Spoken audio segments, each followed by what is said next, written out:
He is probably the most frequent guest on the show at this point. Well, I think we still wake him up. It is 8 a.m. We do. It is still very early, but not quite as early as 7:30. And the reason we wanted to have him on today is because, boy, oh boy, did he cause a bit of a dust storm this weekend. Joining us now is Tyson Alger, our good buddy, i5corridor.com, at Tyson Alger on Twitter. Tyson, good morning to you. Did you know that a quote, as in the rabbit now has the gun, was going to cause the dust storm that it caused this weekend? I knew it was a good quote. and the thing about Lanning is, he's pretty good at kind of like dropping something like that every once in a while, but like he does say a lot of nothing, like intentionally. Like yes. If you watch his press conferences, there's just a lot of not kind of indulging and, giving sound bites. But when we were talking and, talking obviously about Oregon's fortuitous summer in the NIL sphere, in the transfer market or transfer portal and recruiting, when he said the rabbit has the gun, my ears perked up. I kind of knew I had a quote. It's a great piece. It's nice that you got some one-on-one time with him ahead of the media day. I'm curious, what has been your thoughts on the reaction? I know sometimes quotes just circulate, but I think a lot of people caught this piece and went through it, and it was very interesting. His stuff about Phil Knight and Penny Knight and just how driven he is to try to win for them, not necessarily feel pressure. What were your thoughts to the reaction to that quote and the piece? Yeah, my main goal with the piece is, I feel like the last time I wrote a Lanning profile was right around when he first got to Oregon. And so it was kind of more like, who is this young coach and why does he have this job? And it's pretty incredible how in 2 years it's gone from, this no-name guy to him being kind of the talk of SEC media days with Kirby Smart quipping about him and everyone, seemingly having an inside look at Oregon's NIL budget. And so I had been wanting to touch base all summer, and it kind of just worked out timing-wise that it happened to be last week. And I think just the combination of that quote, the fact that the season is gearing up, and you're going to be seeing Oregon darn near the top of a lot of polls coming up. Lanning's kind of a coach that's relatively polarizing, just because I feel like his name's been out there a lot, but people will point to the fact that they still haven't really won that one notable game yet. And then, you kind of throw in a zesty quote like that. And I think it worked out real nicely for somebody who owns an independent media organization. I got to say, we got to stop disrespecting Liberty like that, man. Come on. The mighty Liberty Flames going in, or Eagles. I don't even know what their mascot is in the Fiesta Bowl. But how's that not a notable win? No, on a serious note, I was a little surprised, Tyson, reading through it, that he was so eager to address a lot of this stuff. Because to your point, Lanning usually doesn't say, I watch a lot of those press conferences, man, and 97% of it is, well, we got to get better, we got to watch the film, it's just cliches. You're not getting a lot of inside information from him. And so the fact that he was willing to sit down and kind of go into this a little bit in depth after the Kirby comments, because there is this notion out there for people who aren't close to the program that anytime Oregon gets a recruit, the only reason they're landing that recruit is because Nike's paying him $27 million, and that's the only reason any kid would ever want to go and live in Eugene. Were you surprised that he wanted to kind of address this elephant in the room, if you will, right now about Oregon football? No, not really, because I think he saw an opportunity to take back the narrative a little bit. All summer it's kind of been everyone else is telling you about what Oregon's doing, and that, in some regards that works really well to Oregon's favor. Silence played really great in Lanning's hands when everyone was saying that he was interviewing for the Alabama job, and it turned into this whole story of Oregon's coach turned down Alabama. That worked great. It sounds great as a soundbite that Oregon has an unlimited NIL budget, but one thing that I didn't get into the story that he did say is I asked him, what is the reaction when, Kirby and all these other coaches are talking about you guys having unlimited NIL? And he's like, yeah, I do get texts from recruits that are like, what about this? It's good promotion, but at the same time, there's some gamesmanship there, because if you don't have an unlimited NIL budget and kids are asking you for money and you're having to turn them down for various reasons, I think there's all strategy. There's strategy behind all these guys who pick and choose when to talk.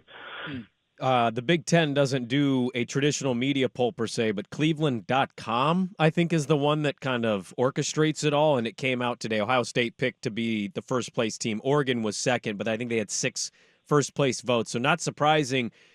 Interesting to see year one. There's narratives of, is Oregon physical enough for the Big Ten? It's a different brand of football. And then there's the other side of Oregon could win this conference in their first year. What is Tyson Alger expecting or think year one for Oregon's going to be in that conference? I don't think the is Oregon physical enough is a valid argument. I think the Ducks, especially with the way that they've been recruiting since 2018, and especially the uptick over the last couple of years, like this is a roster that's up there talent-wise with the Ohio States, with the Alabamas, with the Georgias, which feels insane to say, but that's the way that it's trending. I think number 2 is just about right though, just because Oregon's got a bear of a schedule. Like it's a tough year. It's not like you're just playing Cal and some of those other Pac-12 programs that have kind of just been cashing the checks. Well, I guess Cal hasn't been cashing big checks, but you know what I mean, the last couple of years. Yeah, I think it's completely fair to have them at number 2, just because I think both teams are probably going to end up in the top 5 at when it's all said and done. Can I put on soccer Timber Tyson for a moment and Sure. Thorns Tyson? This is a football segment. This is a football segment. Let's make it a football segment. Somebody requested when we announced we were having you on a Timbers question about the All-Star break. So I'm just curious, any thoughts on that? And then I believe I read that the Thorns have made their coach permanent. What's Rob Gale. What's football Tyson thinking right now?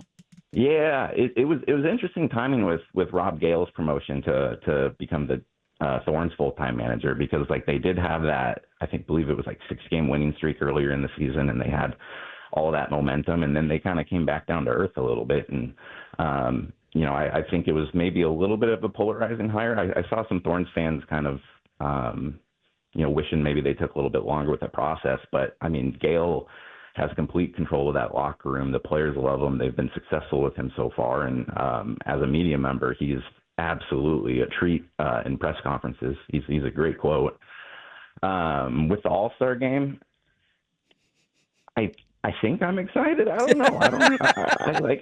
I don't really know how to watch those things, but if Evander's in the skills competition, I think that's completely warranted. Like that guy's pretty fun to watch he's pretty good at the footy, as we experts say. So, well, pivoting back to the other football that we can discuss, because it is going to be Big Ten Media Week here, and we have a lot planned. What are your plans for the week? I didn't know if you were going to go to Indy, if you had done this with Lanning because you might not make it out to Indy. As you mentioned, independent company here. You're running on your own dime and what people can subscribe to. I've enjoyed the coverage thus far as a subscriber to the website. I enjoyed the Lanning piece. What do you have planned this week, or what are your thoughts with Big Ten Media Week? So are you guys sitting down? We are. Yeah. I was up at 7 this morning because for the week I'm a counselor at the High School Journalism Institute camp at Oregon State.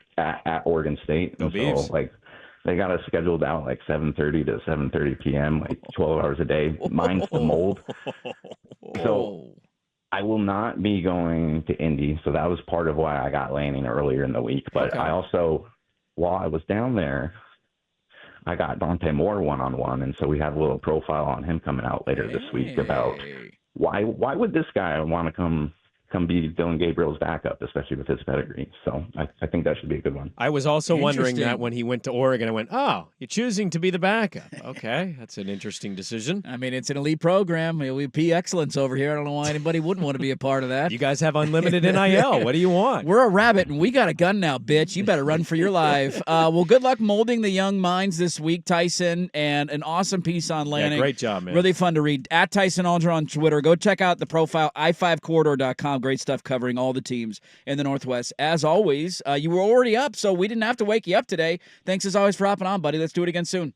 Yeah, thanks so much, guys. Take care. Yep, Tyson Alger. Good stuff from him on Dan Lanning, who was asked about just the feeling of his program in the recruiting world, and he gave the quote to Tyson. Yes, he did. That ended up, it caused a bit of a dust storm. He said, I think all of a sudden the rabbit has the gun, and the people don't like the fact that we're able to go into gunfights with a gun as well. He was also asked about the topic of unlimited NIL on the Kirby Smart comments last week at SEC Media Day. And he just added, I think that anyone that thinks we have unlimited NIL money is living in a fantasy world. I mean, that sounds awesome. So he is trying to throw some cold water on the idea that any penny that he possibly would ever need, have, or want is available to him. He's interesting. I think we could carry this over if you want, because there's another quote in there. It's not getting the rabbit quote type notice or eyeballs, but it stuck out big time for me. And I think it's an interesting one to discuss, because I don't think when he decides to give quotes, as you mentioned, they're fighting for clicks or fighting for wins. Yeah. The rabbit season stuff. When he does these, they're timed. He's very smart and calculated. He's very calculated here. And there's a quote in here that, like, if the rabbit season one didn't exist, I wonder if we'd be talking about this quote. Okay.